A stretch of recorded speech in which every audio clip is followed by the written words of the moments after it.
Et salut à tous! Je vous présente encore un petit produit que j'utilise très régulièrement à RC. Il s'agit d'une housse de transport pour le chargeur IMAX B6 et que j'ai détourné en fait pour m'en servir de trousse à outils parce que j'ai pas besoin de balader de chargeur. Par contre, je trouvais pas de solution pas chère pour transporter mes outils, sachant que cette trousse vaut moins de 9 euros et j'ai réussi à l'aménager à peu près et j'en suis plutôt content. Vous voyez, j'ai pu caler mes tournevis, l'aimant pour vérifier la qualité des alus, le testeur de batterie, des petites pinces, un loop pour mes voitures, la gaine thermo avec un petit briquet. Ça, je me sers de ce tournevis de précision pour gratter les têtes de vis pour enlever la terre qu'il y a dedans. Bon, c'est un tournevis avec un petit peu de toutou, ici, etc. Mes 4 fidèles, donc j'ai un deuxième jeu pour le terrain, tournevis RC que tout le monde connaît. Et donc dans la poche dédiée au chargeur, j'ai tout plein de bricoles pour me sortir un petit peu de tout.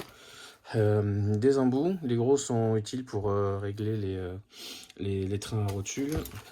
Des riselets un petit peu de tout type. Un pignon de rechange au cas où j'en foire sur le terrain. Des piles pour la radio. Pince. Du bleu face et Chatterton. Des petits scratchs pour ranger les câbles. Voilà, une clé multi-usage.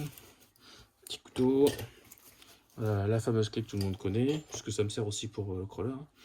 Voilà, un mini chalumeau pour les vis où il y a un peu trop de fin filet.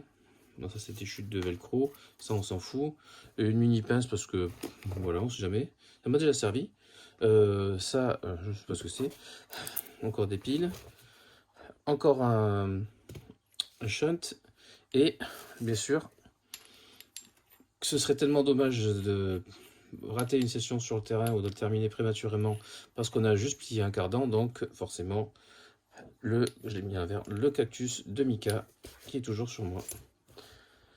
Voilà, donc on rentre pas mal de choses dedans.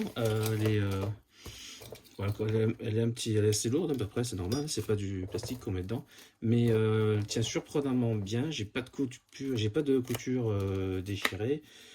Ça fait maintenant 3 mois facilement, plus peut-être au moins 3 mois que tous les week-ends je me déplace avec ça. Et à part le fait qu'elle soit un petit peu molle et que vous voyez quand je commence à ranger un peu du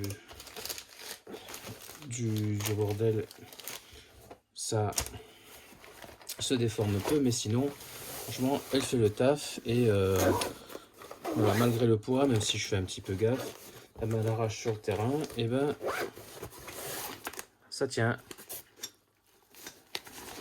ça fait le boulot. Et c'est pas cher. Et plutôt qu'acheter pour moi je trouve ça beaucoup mieux qu'acheter des trousses dans lesquelles on range juste 2 tournevis et 2 pinces qui valent des fois jusqu'à 30 euros. Je trouve ça très bien. Et puis j'ai remarqué également que elle était à la bonne taille pour rentrer une radio dedans, donc j'en ai commandé une deuxième pour faire sacoche de radio parce qu'elle est un petit peu molletonnée. Et du coup, ça pourrait être aussi la sacoche de radio la moins chère que j'ai trouvée. Sur ce, je vous laisse là. Ciao, ciao, à bientôt.